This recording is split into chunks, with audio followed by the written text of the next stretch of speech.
Bugun non, un mahsulotlar, shakar haqida gapirmoqchiman. Hayotimiz hozir nonsiz tasavvur qila olmay qolganmiz. Qo'y ovqat, suv ovqat, hatto nonli ovqatga ham non qo'shib yeymiz.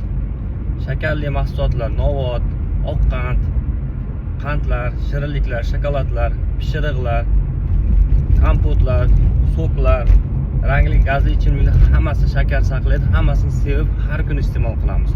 Bu juda ham katta ziyon, ortiqcha yog'lar to'planishiga sabab bo'ladi. Tez o'zlashtirish uglevodlar hisoblangani uchun iste'mol qilingan yoki ichilganda insulin miqdori tez oshadi va tez tushish hisobiga organizmda jiddiy o'zgarishlar kelib chiqishi mumkin. To'la voz kechishni tavsiya qilaman. 7-8 oy oldin o'zim ham voz kechganman. O'zgarishini ko'ringlar.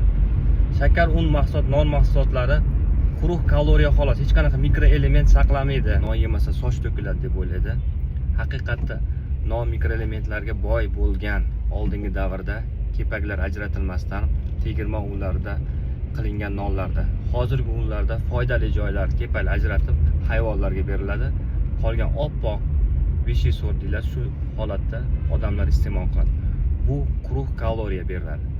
Energiya beradi xolos. Hech qanaqa tanamizga foydali mikroelementlar yoki oqsil yo boshqa kerakli moddalar bermaydi. Shuning uchun non, un mahsulotlari, shakar mahsulotlarni yeyishni to'xtating. O'rganish qiyin.